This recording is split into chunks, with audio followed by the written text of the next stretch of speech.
बिस्मिल्लाहिर्रहमानिर्रहीम अस्सलामुअलैकुम। इस वीडियो के अंदर हम मैकेनिकल एप्टीट्यूड टेस्ट यानी मैथ टेस्ट के कुछ सवाल करेंगे जो कि इंटर सर्विसेज सिलेक्शन बोर्ड यानी ISSB के अंदर आपसे पूछे जाते हैं। ये पार्ट ई है, जबकि पहले जो 4 पार्ट थे वो मैंने अपलोड कर दिए थे, वो आप देख सकते हैं।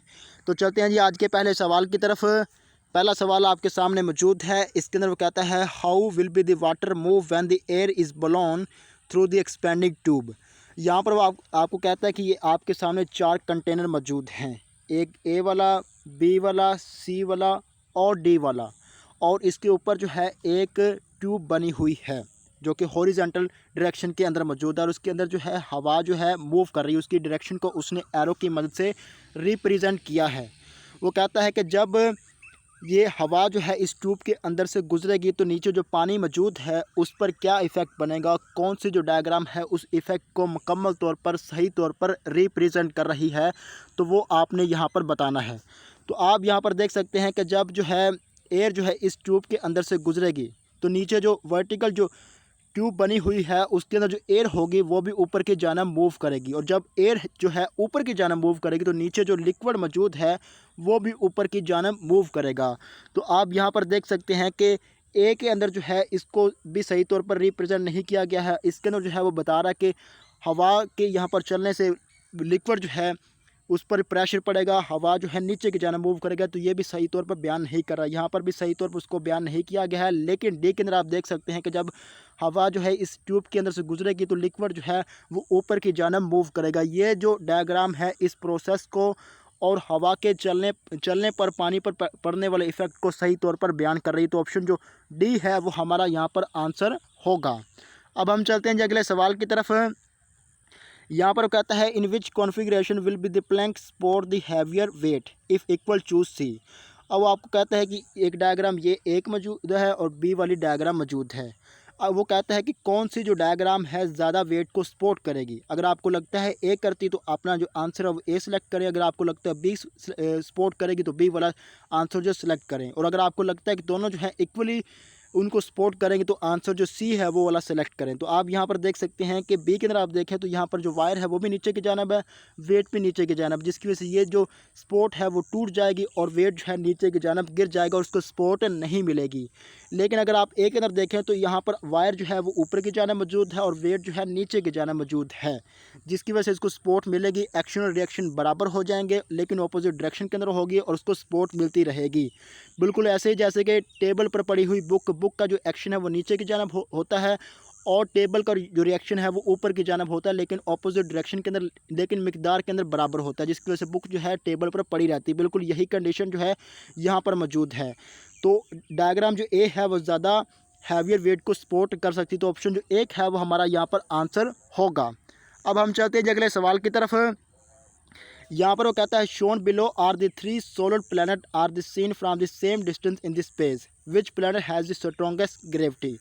और आपको कहता है कि 3 प्लैनेट स्पेस के अंदर मौजूद है। पहले क्वेश्चन ए का नाम, दूसरे क्वेश्चन बी का नाम और तीसरे क्वेश्चन सी का नाम दे दिया है। इनके जो साइज़ हैं वो मुख्तलिफ हैं। वो आपसे पूछ रहा है कि कौन से प्लैनेट की ग्रेविटेशन जो फोर्स है, ग्रेविटी जो है वो मैक्सिमम होगी। तो आप जानते होंगे कि ग्रेविटी जो है डिपेंड करती है मैटर पर, यानी उसके साइज़ पर। जिसका साइज़ ज़्यादा होगा उसका मैटर ज़्यादा होगा, जिसका मैटर ज़्यादा होगा उसकी जो ग्रेविटेशनल फोर्स जो है वो मैक्सिमम होगी। तो आप यहाँ पर देख सकते हैं ए का जो साइज़ है वो सबसे ज़्यादा, तो उसकी जो स्ट्रॉन्गेस्ट ग्रेविटी होगी। तो ऑप्शन जो ए है वो हमारा यहाँ पर आंसर बनता है। अब हम चलते हैं जी अगले सवाल की तरफ। यहाँ पर वो कहता है if man move in the direction of arrow then boat will move toward the. और यहाँ पर कहता है ये आपके सामने एक बोट मौजूद है और यहाँ पर एक आदमी मौजूद है। आदमी जो है टुवार्ड द बी जो है मूव करता है, तो बोट की जो मूवमेंट होगी वो किस जानब होगी। तो यहाँ पर जो न्यूटन का जो थर्ड लॉ है वो अप्लाई हुआ है कि एक्शन और रिएक्शन जो मिकदार के अंदर बराबर लेकिन डायरेक्शन के अंदर अपोजिट होती हैं।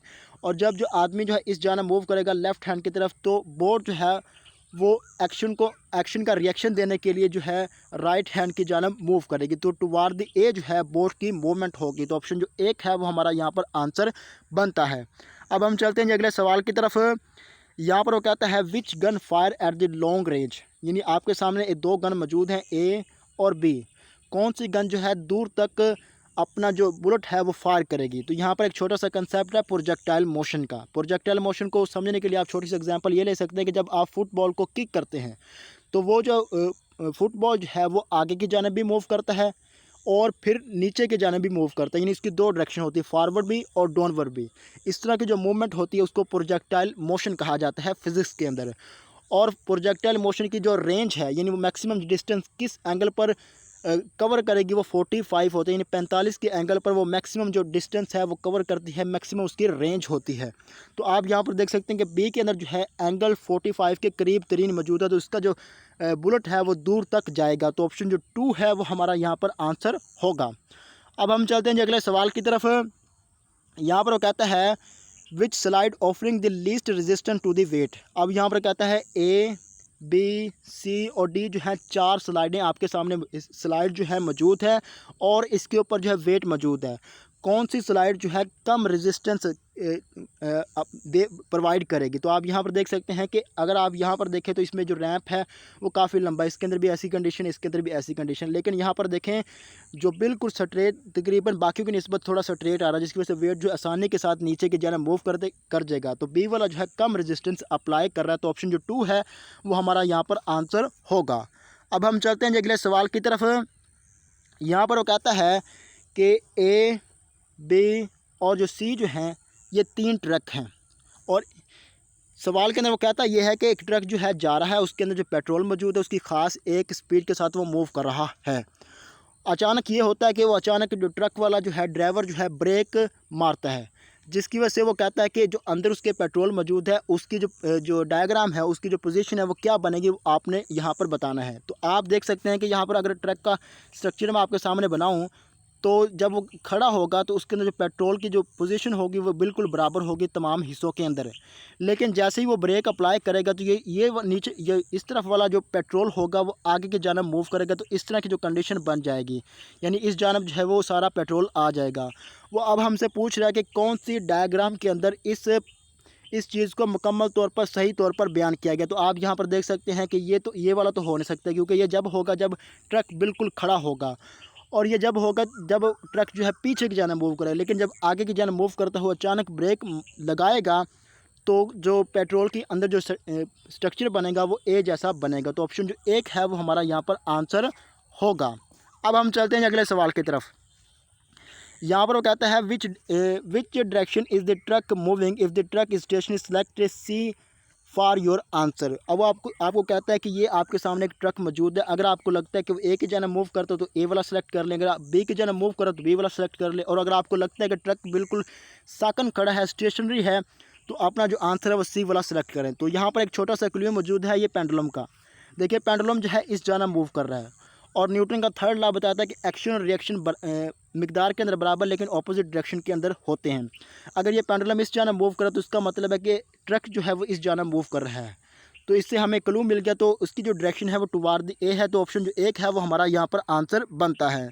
अब हम चलते हैं अगले सवाल की तरफ। यहाँ पर कहता है if cook A turn clockwise how many cook will turn anti clockwise. यहाँ पर वो कहता है कि जो ए जो है वो क्लॉकवाइज मूव कर रही है, तो वो कहता है कि ये आपके सामने जितनी भी कुक मौजूद हैं इसमें से कितनी जो है एंटी क्लॉकवाइज मूव करेंगी। अब देखें ये जो है क्लॉकवाइज मूव करेगी, ये भी क्लॉकवाइज मूव करेगी, ये भी क्लॉकवाइज मूव करेगा। अब उसने पूछा एंटी क्लॉकवाइज का, तो ये जो है एंटी क्लॉकवाइज और ये एंटी क्लॉकवाइज घूमेगी, तो एक ये वाली और एक ये वाली, तो 2 जो है कुक वो एंटी क्लॉकवाइज मूव करेंगे। तो ऑप्शन जो 3 है वो हमारा यहाँ पर आंसर होगा। इनको डिफ्रेंशिएट करने के लिए मैंने क्लॉकवाइज पर टिक का निशान लगा दिया और एंटी क्लॉकवाइज पर क्रॉस का निशान लगा दिया है, तो ऑप्शन जो 3 है वो हमारा यहाँ पर आंसर होगा। अब हम चलते हैं अगले सवाल की तरफ। यहाँ पर कहता है which ram make the job easier if neither mark C. अब वो कहता है कि आपके सामने ये रैम बना हुआ है ए और ये बी। देखें वो कहता है कि कौन से रैंप के ऊपर जॉब करना, ये काम जो करना जो आदमी जो कर रहा है आसान होगा। तो आप यहाँ पर देखें, यहाँ पर रेजिस्टेंस जो है मैक्सिमम होगा, जिसकी वजह से काम करना मुश्किल हो जाएगी। यहाँ पर रेजिस्टेंस जो है कम है तो ये काम जो है आसान हो जाएगा। तो ऑप्शन जो 1 है वो हमारा यहाँ पर आंसर होगा, यहाँ पर काम करना आसान हो जाएगा। अब हम चलते हैं अगले सवाल की तरफ। यहाँ पर वो कहता है 2 identical boxes are submerged in the water tank as illustrated below. The boxes are fixed in the position which box will experience the highest pressure from the water. वो कहते हैं यहाँ पर एक टैंक मौजूद है, ये कंटेनर आपके सामने मौजूद है और इसके अंदर 2 बॉक्स हैं, एक ए वाला एक बी वाला मौजूद है। ए जो है और बी जो है दोनों साइज़ के अंदर बराबर, लेकिन ए जो है वो नीचे की जानब मौजूद है, डेप्थ के अंदर मौजूद है, लेकिन बी जो है वो ऊपर की जानब मौजूद है। कौन सा जो बॉक्स है वो मैक्सिमम प्रेशर को फील करेगा, बर्दाश्त करेगा? तो आप जानते हो कि जब डेप्थ बढ़ती है तो प्रेशर भी बढ़ता जाता है, यानी जो चीज़ नीचे की जानब मौजूद होगी उस पर प्रेशर ज़्यादा होगा, जो चीज़ ऊपर की जानब मौजूद होगी उस पर प्रेशर कम होगा। तो ए पर जो प्रेशर ज़्यादा होगा, तो यहाँ पर यही पूछा गया। तो इस जो ऑप्शन नंबर 1 है वो हमारा यहाँ पर आंसर बनेगा। अब हम चलते हैं जी अगले सवाल की तरफ। यहाँ पर वो कहता है, the lower wheel rotate in the direction indicated by the arrow, in which direction will the x axis rotate. और यहाँ पर कहता है कि ये नीचे वाला जो व्हील है वो इस जानब मूव कर रहा है, तो आपने इसकी जो डायरेक्शन बतानी, ए की जानब मूव करेगा या बी की जानब मूव करेगा, या उसकी मूवमेंट नहीं होगी, ये चीज़ आपने हमें बतानी है। तो आप यहाँ पर अंदाज़ा लगा सकते हैं कि अगर ये इस जानब मूव कर रहा है तो इसका मतलब है ये वाली जो स्ट्रिंग है वो इस जानब मूव करेगी, और जब ये स्ट्रिंग इस जानब मूव करेगी तो ये इस जानब आगे आ जाएगा। तो ये व्हील है ये भी इसी डायरेक्शन के अंदर मूव करेगा, और जब ये इस डायरेक्शन के अंदर मूव करेगा तो ये जो स्ट्रिंग है वो इस जानब आएगी। जब ये स्ट्रिंग इस जानब आएगी तो ये जो है आगे इस तरफ मूव करेगा। तो टुवार्ड द बी जो है इसकी डायरेक्शन बनती है। तो ऑप्शन जो 2 है वो हमारा यहाँ पर आंसर होगा। अब हम चलते हैं अगले सवाल की तरफ। यहाँ पर वो कहता है, are both chain required to support the load और just one chain is sufficient. और यहाँ पर कहता है कि ये एक वेट मौजूद है और यहाँ पर चेन बी और चेन ए मौजूद है। अब कहता है इस वेट को सपोर्ट करने के लिए कितनी जो चेन है वो हमें दरकार होगी, ए दरकार होगी, बी दरकार होगी, या दोनों दरकार होंगी, या एक भी दरकार नहीं है। तो आप यहाँ पर देख सकते हैं कि ये जो अगर हम इसको एक्शन करार दे दें तो ये रिएक्शन होगा, एक्शन रिएक्शन बराबर हो जाएंगे, तो ये वेट जो है इसको सपोर्ट मिल जाएगी। अगर ए वाली चेन मौजूद ना भी हो तो गुजारा हो जाएगा। तो ओनली बी जो है वो हमारा यहाँ पर आंसर होगा, ये हमें सफिशेंट होगी इस वेट को सपोर्ट करने के लिए। अब हम चलते हैं अगले सवाल की तरफ। यहाँ पर वो कहता है, in which direction will be the fan rotate when the wind flow. अब यहाँ पर कहता है कि ये आपके सामने एक पंखा मौजूद है और यहाँ पर जो है हवा जो आ रही है इस डायरेक्शन के अंदर। तो आपसे पूछ रहा है कि वो ए की जानब मूव करेगा या बी की जानब मूव करेगा। तो आप यहाँ पर देख सकते हैं कि ये जो इसके जो पर हैं, इसके जो हैंड्स जो हैं वो हमारी तरफ निकले हुए हैं, आउटर साइड के अंदर निकले हुए। तो जब इस पर हवा गिरे टकराएगी तो ये इस जानब मूव करेंगे। तो टुवार्ड दी जो बी है वो हमारा यहाँ पर आंसर होगा। In the direction of B जो है ऑप्शन जो 2 है वो हमारा यहाँ पर आंसर बनता है। अब हम चलते हैं अगले सवाल की तरफ।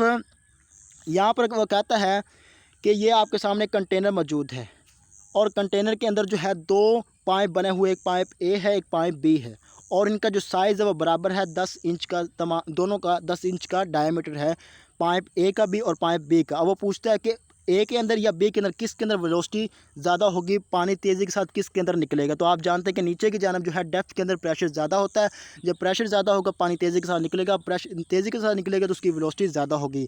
तो बी जो है डेप्थ के अंदर मौजूद है, इसके अंदर जो वेलोसिटी ज़्यादा होगी, तो पाइप जो बी है वो हमारा यहाँ पर आंसर होगा। अब हम चलते हैं अगले सवाल की तरफ।